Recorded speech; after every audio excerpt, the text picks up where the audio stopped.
자, 안녕하세요. 고분자학 시간입니다. 지난 시간부터 이제 10장 얘기를 좀 하고 있는데, 6장은 이제 라디칼 중합, 이중결합의 모노머를, 단량체를 이중결합을 열어서 고분자를 만드는 체인 어디션 중합에 해당이 되는 거고, 요 10장 얘기는, 말단에 두 개의 바이펑셔널, 그룹을 갖고 있는, 그러니까 양쪽에 선을 두 개 갖고 있다고 생각하시면 되죠. 그런 모노머들을 화학 반응을 통해서 에스터 반응, 아마이드 반응을 통해 가지고 고분자를 만드는 스텝이나 컨덴세이션 중합에 관련된 얘기를 지난 시간부터 하고 있습니다.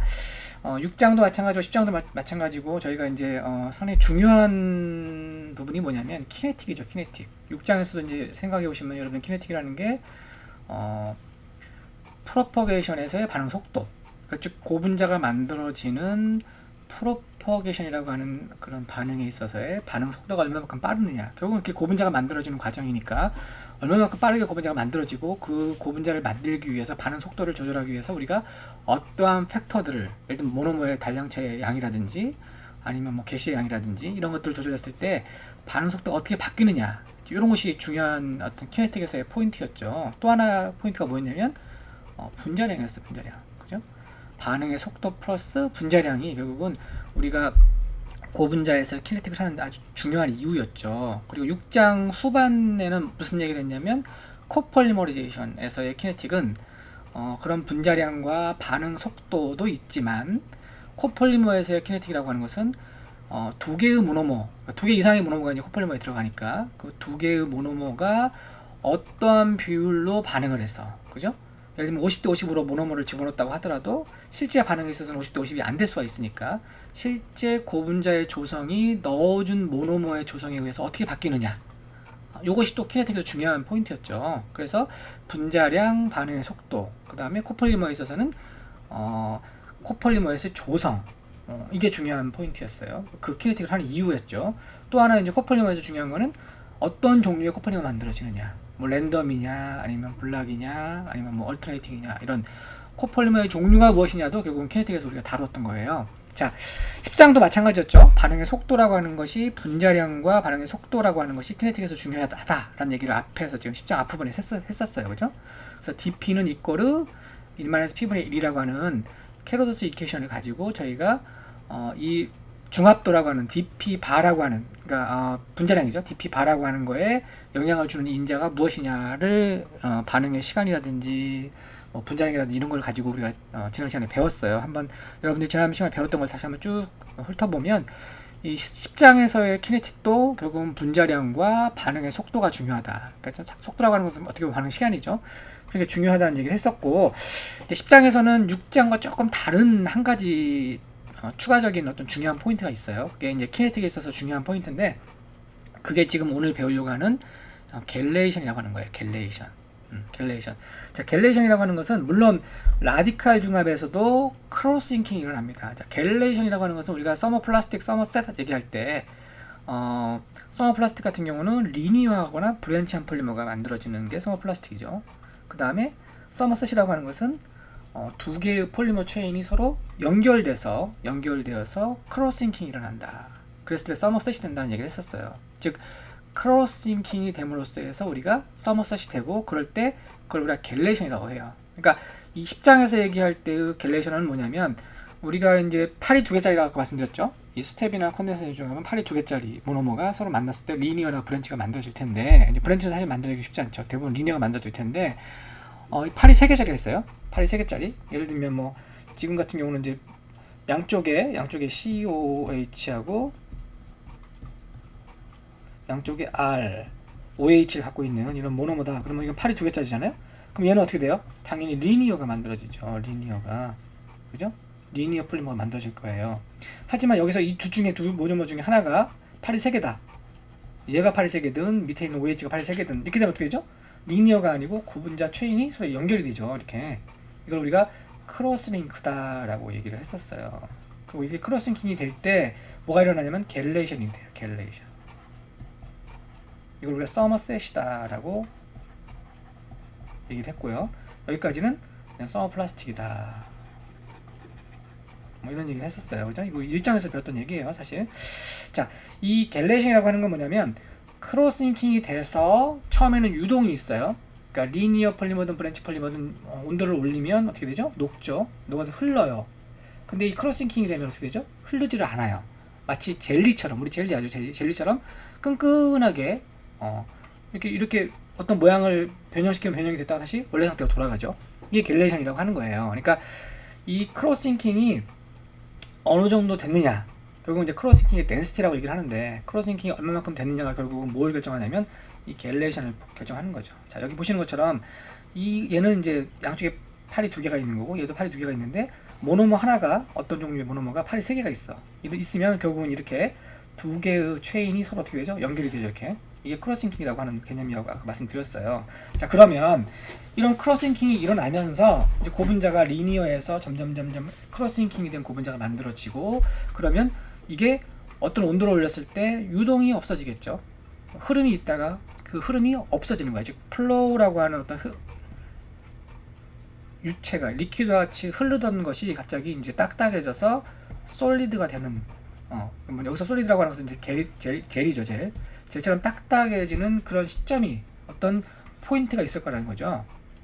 그게 뭐냐면 크로스링킹 정도에 따라서, 크로스링킹 정도에 따라서, 이걸 다시 얘기하면 어떤 분자량이죠. 일정한 분자량 이상이 되면, 즉 크로스링킹 어느 정도 이상이 돼서 분자량 이상이 어느 정도 이상이 지나면 결국은 걔는 더 이상 흐를 수 없는 플로잉, 즉 열을 줘도 녹지 않고 용매에 넣었을 때 녹지 않는 그런 포인트가 생겨요. 이걸 우리가 갤레이션이라고 그래요. 갤레이션. 자, 그러면 이 갤레이션이 왜 중요하냐? 우리가 4장에서 비디오를 볼 때 컴프레션 몰딩 또는 트랜스퍼 몰딩 같은 거 할 때 거기서 이제 실제로 가공을 하는 그 아주머니 내지는 할머니, 그분이 뭘 어떻게 했냐면 떡처럼 생긴 걸 이렇게 썰어 가지고 그거를 그 몰더에다 집어넣었죠. 컴프레션 몰더 내지는 트랜스퍼 몰더에다 집어넣고 걔를 이렇게 닫은 다음에 온도를 올렸어요. 그러면 거기서 흐름이 일어나죠. 흐름이 일어나가지고 일정한 모양이 만들어져요. 그 상태에서 더 시간이 지나면 걔가 딱 굳어버리죠.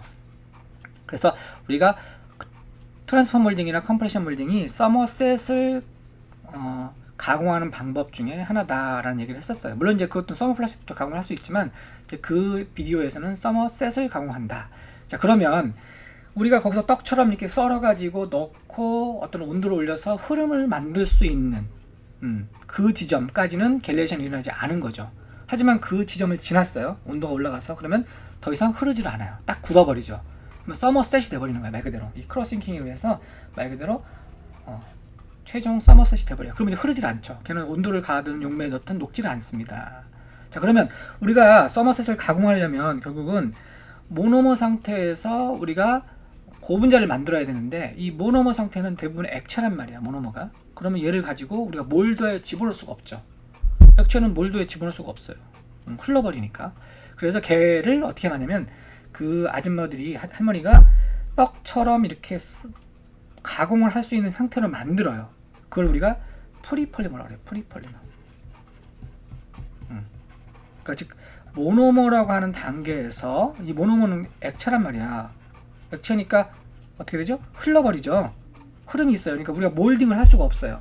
얘를 어떤 몰드에다 집어넣을 수 있게 떡처럼 썰어서 어느 정도 이렇게 변형을 시킬 수 있는 상태까지 우리가 중합을 시키는 거예요. 뭐 일종의 약간의 크로스링킹을 줬다고 생각해도 되고, 그래서 중합을 어느 정도 시켜가지고 프리폴리머를 만들어놔요. 그 다음에 얘를 어떻게 해요? 얘를 몰딩을 하죠. 그죠? 4장에서 봤던 비유도처럼 몰드에 집어넣은 다음에 걔를 아예 딱 굳혀버린단 말이에요. 몰드 모양으로. 그 상태에서 더 시간을 보내고 온도를 올리면 이게 뭐가 돼요? 서머셋이 되는 거예요. 여기 말한 것처럼 서머셋이 딱 굳어버리죠. 어떤 모양으로. 그럼 그 상태에서는 어떻게 돼요? 더 이상 이제 흐름이 없어. 온도를 줘 녹질 않아요. 용매를 얘도 넣어서 녹질 않아요. 자, 우리가 최종적으로 만들려고 하는 것은 서머셋이지만 우리가 가공을 위해서 이 프리폴리머를 써야 된다는 거죠. 그래야지 우리가 서머셋을 가공하기가 용이하죠. 자, 그래서 이 서머셋에서 프리폴리머라고 하는 개념이 결국은 이 갤레이션이라고 하는 포인트 전까지야. 그러니까 갤레이션이 지나버리면 더 이상 이제 가공이 안 되는 거죠. 그러면 이 프리폴리머 상태가 갤레이션이 어느 정도 일어났다, 크로스링킹 덴시티가 어느 정도 됐다, 이거를 우리가 가늠할 수 있어야 돼요. 그죠? 그래서 어느 정도까지가 크로스싱킹이 났을 때는 흐름이 있어요. 근데 그 이상이 지나면 더 이상 흐름이 없는 거지. 이런 포인트를 잡아줄 필요가 있다는 거지. 서머셋에서 가공을 하기 위해서. 그래서 이 프리폴리머 형태로 우리가 고분자를 서머셋을 가공하기 위해서 어느 시점까지 우리가 반응을 시켜야 되느냐, 이 중합을 시켜야 되느냐를 우리가 예측할 수 있어야 돼. 굉장히 중요하죠, 그게. 서머셋에서는.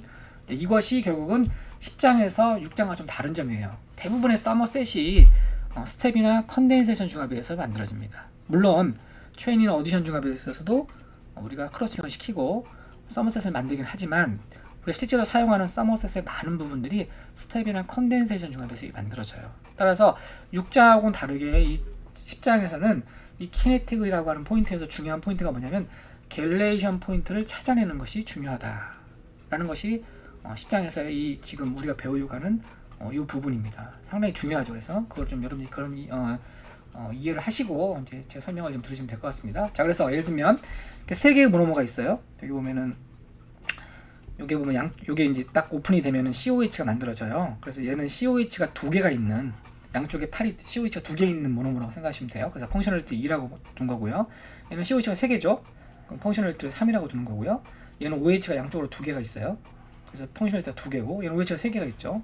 펑셔널리티 3개. 물론 여기서 요로 두 개만 반응을 시켜도 우리가 고분자를 만들 수가 있어요. 물론 리니어한 고분자고 내지는 요렇게 두 개를 반응시키면 어떻게 될까요? 얘는 서머셋이 만들어지겠죠. 그죠?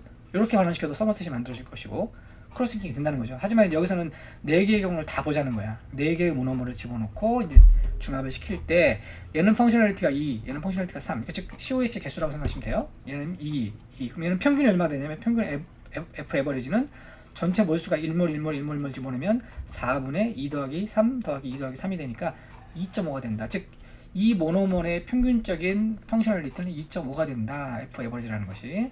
자, 그리고 나서 우리가 여기서 쭉 계산을 합니다. 뭐 이 계산하는 방법에 대해서는 여러분들이 한번 유도하는 과정에 대해서는 한번 책을 보시면 되는데 이제 결국은 이 유도를 통해서 뭘 얻냐면 여기 보시면 이 다음 페이지에 보면 DP가 무한대가 되는 이 DP가 무한대가 된다는 게 뭐예요? 아까 말한 갤레이션이 일어나는 거야. 크로스링킹 덴시티가 굉장히 높아져가지고 더 이상 녹지 않는 포인트가 생기는 거죠. 그걸 우리가 갤레이션이라고 해요. 갤레이션이 되면은 분자량은 무한대가 된다고 생각하는 거예요.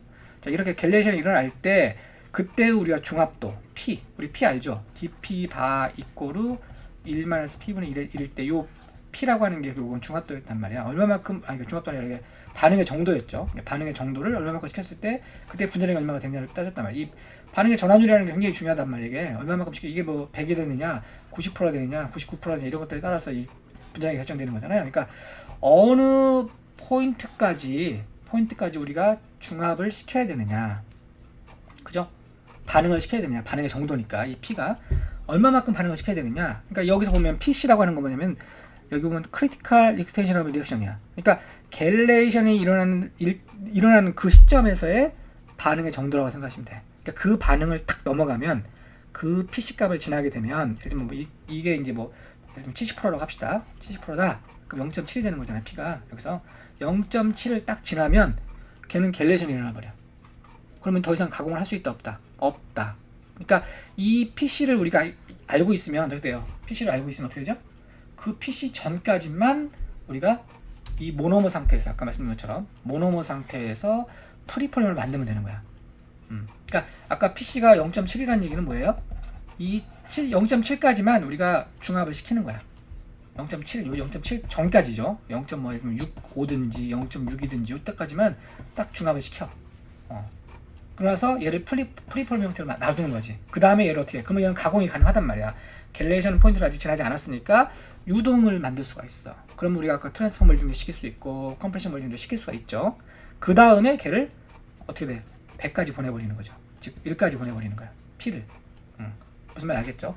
자, 그래서 요 PC라고 하는 게 그런 개념이야. 요 포인트를 지나고 나면 더 이상 이제 가공을 할 수가 없는 거야. 녹질 않으니까. 그래서 PC를 우리가 구할 수 있으면은 그 PC로부터 갤레이션 포인트를 생각할 수 있는 거야. 그 PC가 결국 갤레이션 포인트가 일어나는 반응의 정도니까 이 PC를 우리가 구하자는 거지. 그래서 PC를 구하기 위해서 요 유도하는 과정을 통해 가지고 PC를 구한 거예요. 그래서 DP가 무한대가 되는 온도. 여기서 보면 DP라고 하는 게 이렇게 되니까 그래서 DP 바가 무한대가 되면 결국은 PC는 PC가 나타날 것이다. 여기서 이제 PC라고 하는 것은 이게 무한대가 되는 거다. 그런 얘기잖아요. 그죠? 딱 그래서 이 PC라고 하는 게 결국은 뭐냐면 F 에버리지 분의 2가 된다. 자, 앞에서 우리가 F 에버리지가 구했단 말이죠. 2.5. 그러니까 지금 얘는 뭐야? 그러니까 F 에버리지는 2.5가 되는 거야. 여기가 아까 구한 게 얼마야? 2.5니까 2.5로 구하고 2하면 어떻게 돼요? PC는 80이 된다. 즉 무슨 얘기예요? 자, 모노모 상태에서 0%죠. 아직 반응을 안 됐어. 여기서 쭉 반응시켜서 80%가 되면 여기가 뭐라고? 갤레이션이 일어나버리는 거야. 이 지점을 지나면 어떻게 돼? 이제 더 이상 가공을 할 수 없어, 서머셋을. 그러니까 요 시점에서 어떻게 돼야 돼? 요 시점에서 우리가 반응을 멈추고 이거를 프리폴리머로 쓰는 거죠. 무슨 말인지 알겠죠? 그래서 요 갤레이션 포인트를 우리가 이해할 수 있어야 된다. 그래서 F 에버리지를 구할 수 있으면 F 에버리지부터 PC를 구할 수 있고 PC 그 전까지만 반응을 딱 시킨 다음에 걔를 프리폴리머로 해서 우리가 서머셋을 가공할 때 활용한다라는 포인트. 그러니까 요게 이제 키네틱에서 10장에서 얘기하는 또 하나의 키네틱에서 중요한 포인트라고 생각하시면 됩니다.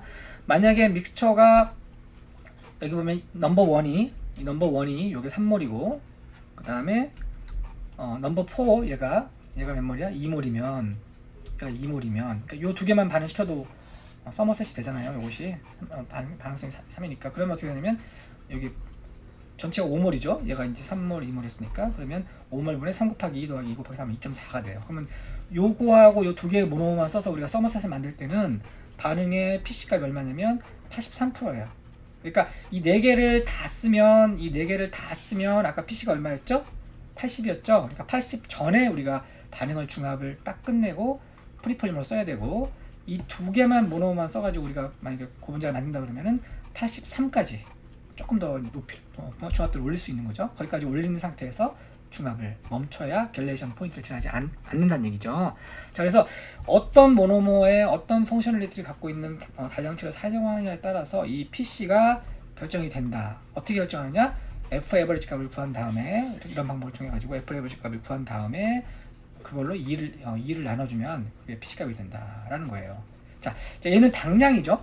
보면 여기 보면 23, 23 이렇게 1몰, 1몰, 1몰, 1몰이면 자 보세요. COH가 몇 개예요? 여기는 2죠. 2 곱하기 1이니까 얘는 얼마야? COH가 3이죠. 자, COH 양은 5가 돼요. 그죠? 자, OH도 어떻게 돼요? OH도 여기면 2죠. 2 곱하기 1이니까 얘는 3 곱하기 1이니까 3이에요. 자, OH 양도 5가 돼요. 자, 당량 반응이죠. 자, 우리가 10장에서 얘기할 때 당량 반응이냐 당량이지 않느냐가 되게 중요하다고 했잖아. 얘는 당량이야. 즉 몰수하고 펑셔널리티를 계산해 보니까 COH의 수와 OH의 수가 당량 반응이다. 자, 당량 반응이면 F 에버리지는 이렇게 심플하게 구하면 돼요. 그냥 전체 몰수로 각각의 펑셔널리티 개수를 나눠주면 되는 거죠. 자, 하지만 당량이 아닐 때가 있어요. 당량이 아닐 때가 있어. 당량이 아닐 때가 있다. 그래서 예를 들면 여기 보면 얘가 2고 얘가 2고 얘가 1몰 1몰 썼단 말이야. 그럼 얘는 A의 개수가 2죠. 얘는 B 개수도 2가 돼. 근데 여기에 추가적으로 우리가 C라는 걸 집어넣었어. C는 뭐냐면 펑셔널리티가 A하고 같은 거야. A하고 같은. 자, 그러면 얘는 어떻게 돼요? A가 많아지겠죠. 그죠? 그런 얘기예요. 그러면 한쪽이 어떻게 돼요? 여기서 얘를 뭐 COH라고 하고 얘를 OH라고 한다면 COH 개수가 OH 개수보다 많아지는 거죠. 이렇게 당량이 안 맞을 때, 임밸런스가 될 때, 임밸런스가 됐을 때, 그럼 어떻게 하느냐? 이 얘기죠. 그래서 앞에는 밸런스가 딱 맞을 때는 아주 심플하게 그렇게 계산하면 되는데 임밸런스일 때는 어떻게 하느냐? 이 PC 값을 구하기가 복잡해지는 거지. 여기서 F 에버리지만 우리가 구하면 되는데 F 에버리지를 구하는 방법이 당량이 같을 때는 아주 심플하게 이런 방법을 통해서 구하면 되는데 이게 당량이 맞지 않을 때, 임밸런스일 때는 F 에버리지를 구하는 방법이 좀 달라진다는 거지. 아주 복잡한 식을 통해서 우리가 F 에버리지를 구해야 돼요. 그죠?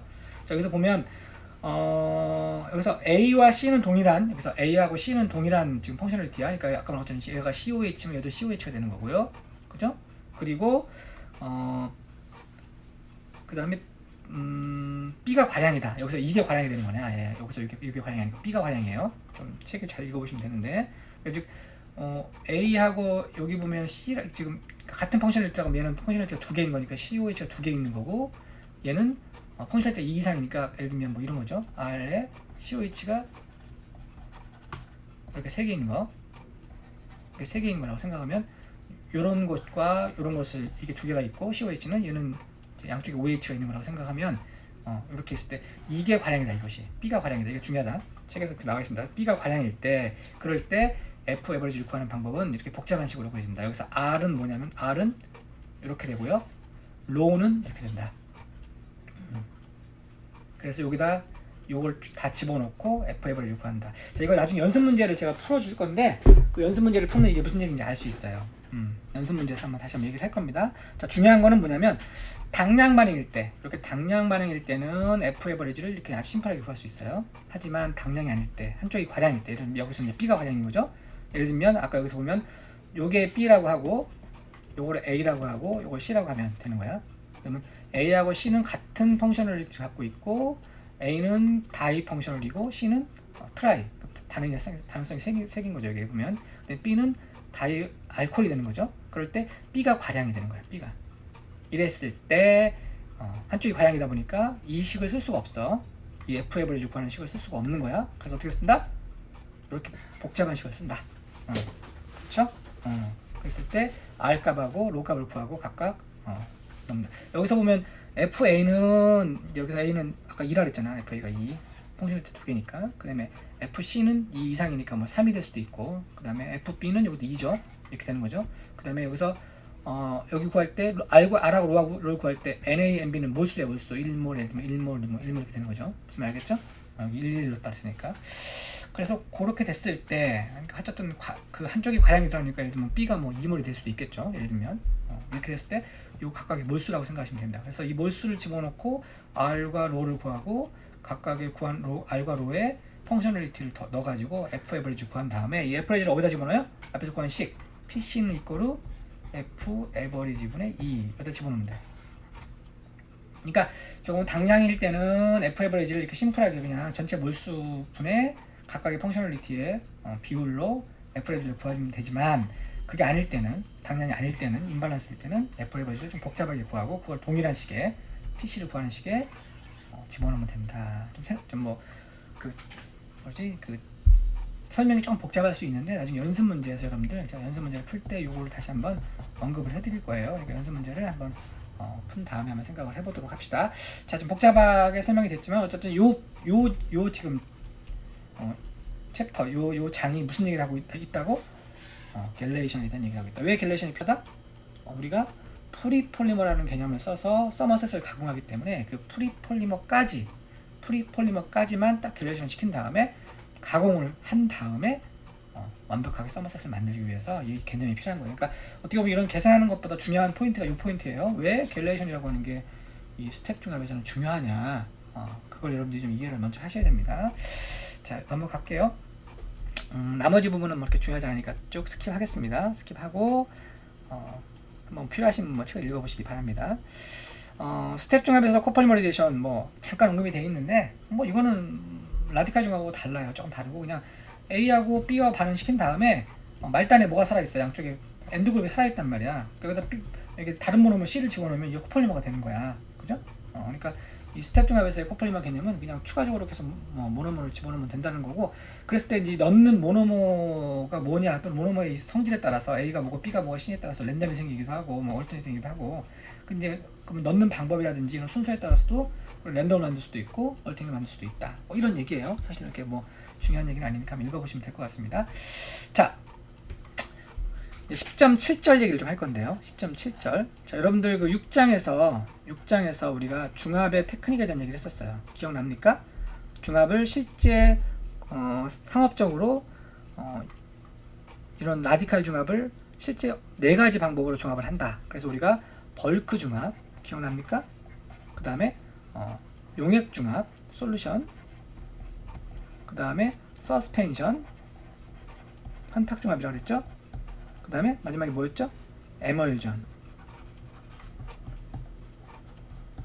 4개의 중합으로 우리가 라디칼 중합에 중합을 실제 한다 이렇게 얘기를 했었어요. 자, 10장도 마찬가지야. 10장도 스텝 중합도 4개의 중합 기술이 있어요. 첫 번째가 벌크, 똑같죠 여기하고. 그 다음에 솔루션 대신에 솔벤트라는 이름을 써요. 자, 벌크 중합은 뭐죠? 우리가 6장에서 생각해보면 모노모하고 게시제만 집어넣은 거죠. 그죠? 모노머 게시만 집어넣고 모노머가 이제 X 상태니까 처음에다 거기다 게시를 녹인 다음에 중합을 시키면 처음에는 어떻게 돼요? X 상태니까 점도가 낮죠? 그래서 중합이 점점 진행이 되면 고분자가 만들어지면 고분자가 점도가 높아요. 그 상태에서 고분자가 만들어지는 거죠.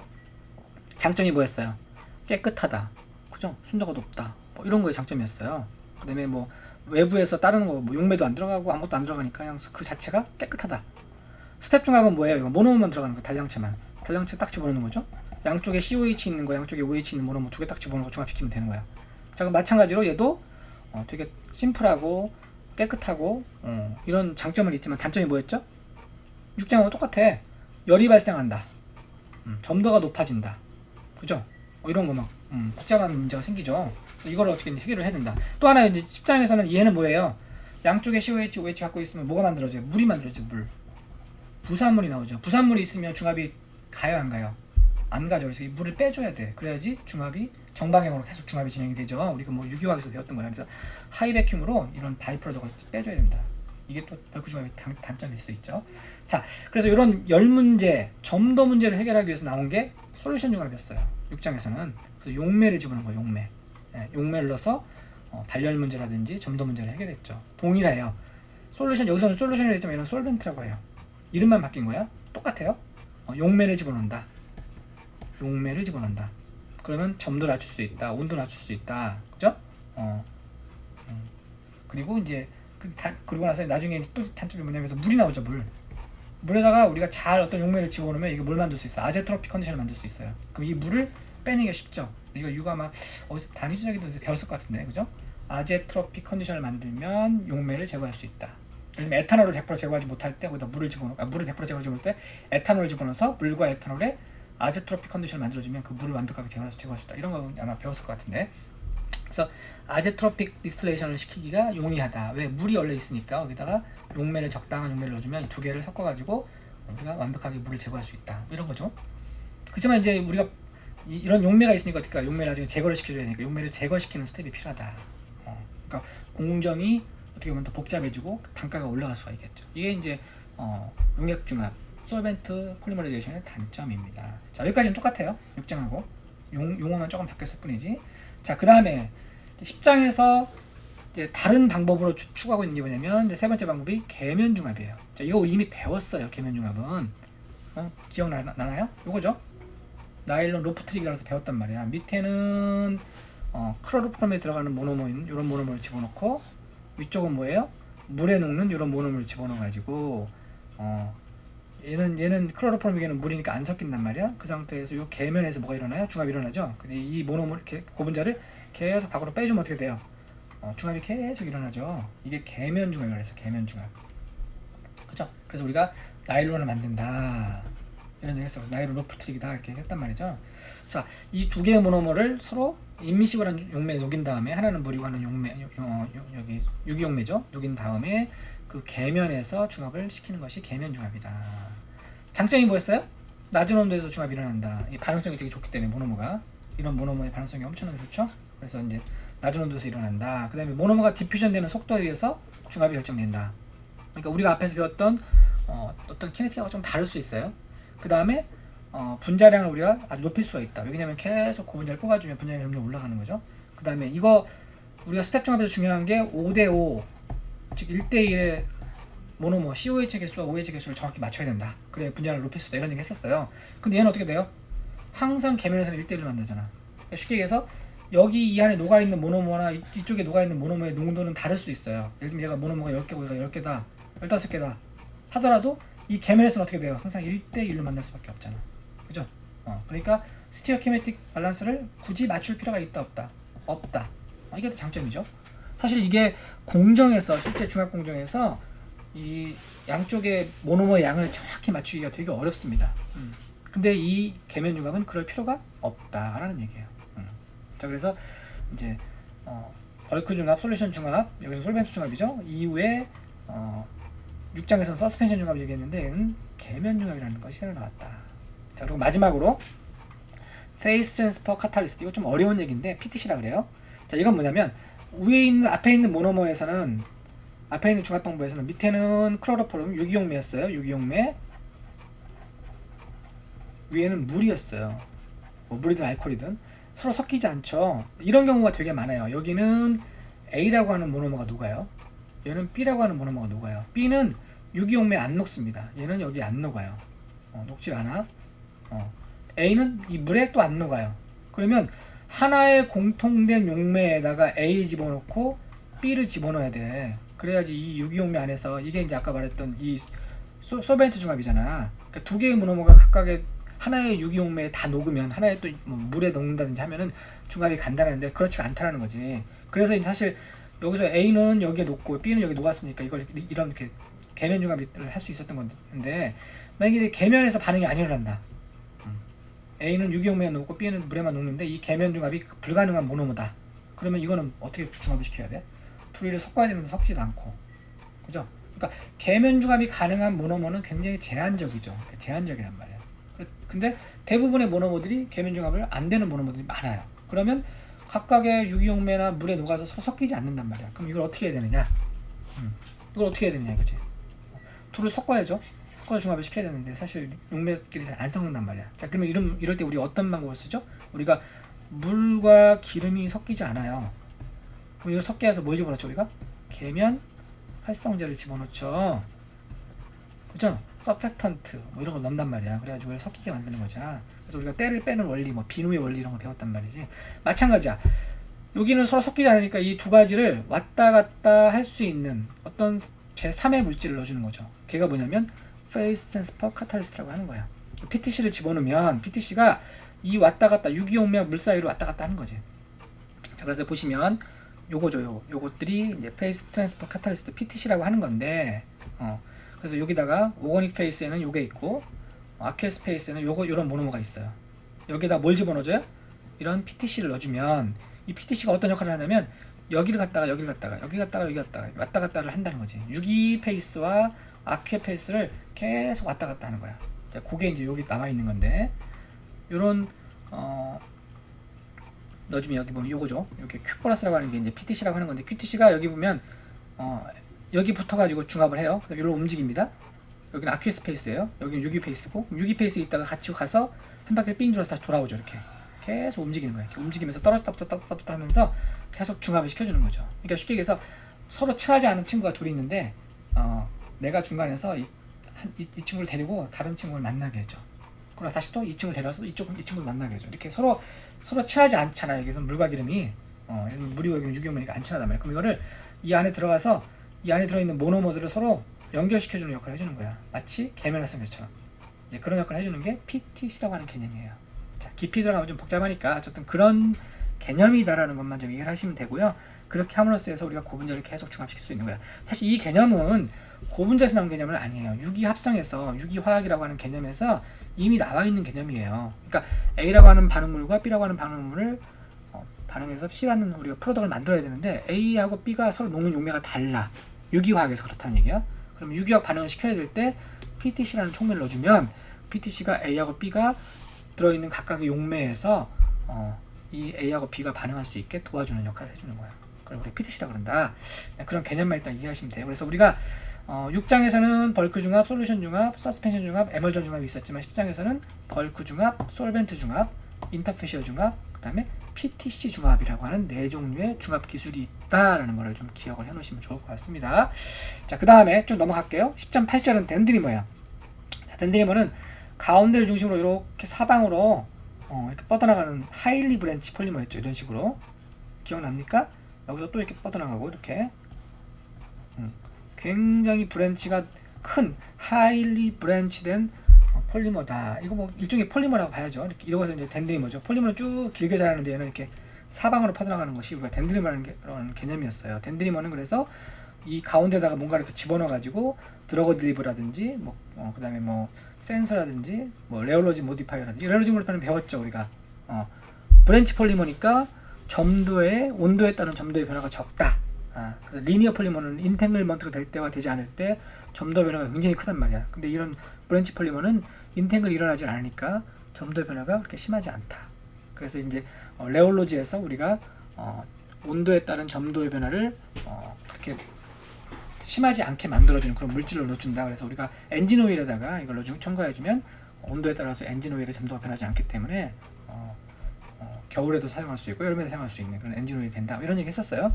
자, 이렇게 덴드리머는 이런 다양한 어떤 용도로 사용이 되는데 만드는 방법이 크게 두 가지가 있다라는 얘기야. 뭐 이 밑에 한번 읽어보세요. 덴드리머는 코어가 있고, 그 다음에 뭐 서페이스 에리어가 굉장히 크고 펑셔널리티가 크다, 점도가 낮다, 그죠? 점도의 변화가 적다, 뭐 이런 얘기죠. 자, 그런데 만드는 방법이 크게 두 가지다. 다이버전트하고 커버전트다. 뭐 말은 좀 어려운데 굉장히 간단해요. 다이버전트는 가운데로부터 이렇게 뻗어나가는 거예요, 바깥으로. 이런 식으로. 그래서 첫 번째 만들고 또 바깥에다 또 붙여요. 또 만들고 또 세 번째 붙이고. 그래서 이걸 퍼스트 제너레이션, 뭐 세컨드 제너레이션, 뭐 서드 제너레이션 이런 식으로 이제 붙이는 거죠. 점점 밖으로 뻗어나가는 거야. 나뭇가지가 가운데부터 이렇게 뻗어나가는 그런 방식. 이거 다이버전트라고 한다. 그래서 PMMA 같은 경우 이런 폴리아미노 마민 뭐 이런 것들 만들 때 쓴다. 자, 반대로 커버전트는 뭐냐면 바깥을 만든 다음에 안으로 붙이는 거야. 이렇게 만든 다음에 안에 딱 붙여버리는 거죠. 이렇게 한 번에. 그죠? 이런 방법도 있다라는 거지. 뭐 어떤 게 좋다라고 얘기하기는 힘들어요. 사용하는 모노머냐 어떤 덴드리머에 따라서 이 두 가지 방법을 사용하고 있다. 근데 일반적으로는 이제 다이버전트라는 방법을 더 많이 쓰겠죠. 그렇게 참고하시면 될 것 같고요. 그 다음에 쭉 넘어가서 링이 있어요. 링 오프닝 마지막 절인데요. 자, 링 오프닝은 사실 링 오프닝만 가지고도 우리가 한 챕터를 우리가 얘기를 할 수가 있는데, 상업적으로 링 오프닝이 최근에는 많이 이제 상업적으로 많이 이용이 되기 때문에 링 오프닝도 상당히 중요한 중압 기술로서, 중압 방법으로서 이제 대두가 되고 있어요.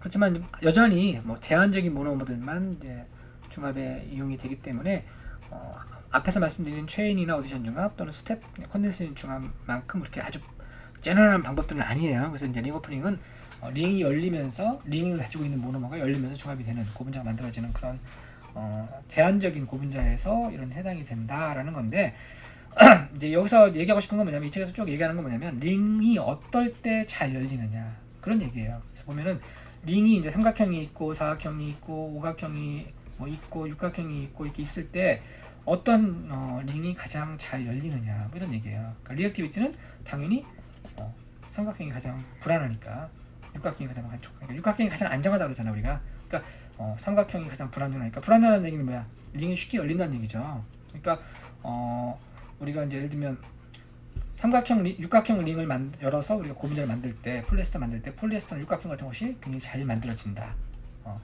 오각형이 그 다음으로 잘 만들어진다. 이런 얘기가 있어요. 근데 실은 이게 리액티비티는 3, 4, 8, 7, 5, 6 이 순위라고 하지만 실제로 이게 중압이 가는 속도는 그렇지 않다는 거지.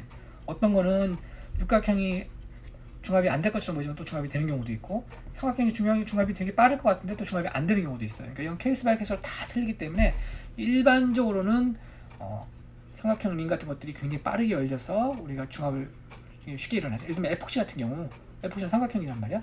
에폭시 같은 경우는 굉장히 빠르게 중압이 일어나죠. 온도를 좀 올려도 금방 일어난단 말이야. 하지만 또 여기 보면은 다른 어떤 모노머들은 삼각형 링이 또 안 열려 잘. 육각형은 되게 안정하니까 링이 잘 안 열릴 것 같아서 중압이 일어날 것 같지 않은데, 또 어떤 것들은 굉장히 또 잘 일어난다는 거죠. 폴리에스터 같은 경우는. 자, 그래서 케이스 바이 케이스로 다 다르기 때문에 어떤 일반화시킬 수는 없어요. 일반화시킬 수는 없지만 어쨌든 리액티비티는 삼각형이 가장 크다. 그래서 이제 에폭시 같은 경우는 이용이 된다. 이런 것들만 좀 여러분 이해하시면 될 것 같습니다. 그래서 그런 얘기가 쭉 나와 있으니까, 그리고 이제 링 오프닝으로 만드는 실제 고분자들이 여기 나와 있으니까 한번 보시기 바랍니다. 자, 여기까지가 일단 제가 10장에서 얘기하려는 그런 부분이에요. 그래서 여기까지 일단 여러분들이 한번 책 내용을 한번 쭉 보시고, 제가 중요하다고 얘기했던 그런 부분만 책을 읽어보시면 될 것 같아요. 나머지 부분은 뭐 나중에 필요하면 여러분들이 이제 조금 더 스텝이나 컨덴세이션 중압에 대해서 더 심도 있게 공부를 하려고 하면 그 나머지 부분도 읽어봐야겠지만, 현재 여러분들 수준에서는 제가 설명했던 그런 중요한 부분들만 한번 책을 읽어보시고 제가 설명했던 파워포인트 내용을 한번 다시 보시면 될 것 같습니다. 자, 여기까지 하고요. 그리고 오늘은 강의를 마무리하도록 하겠습니다. 여러분들 질문 있으면 언제든지 이메일로 질문해 주시기 바랍니다. 자, 수고하셨습니다.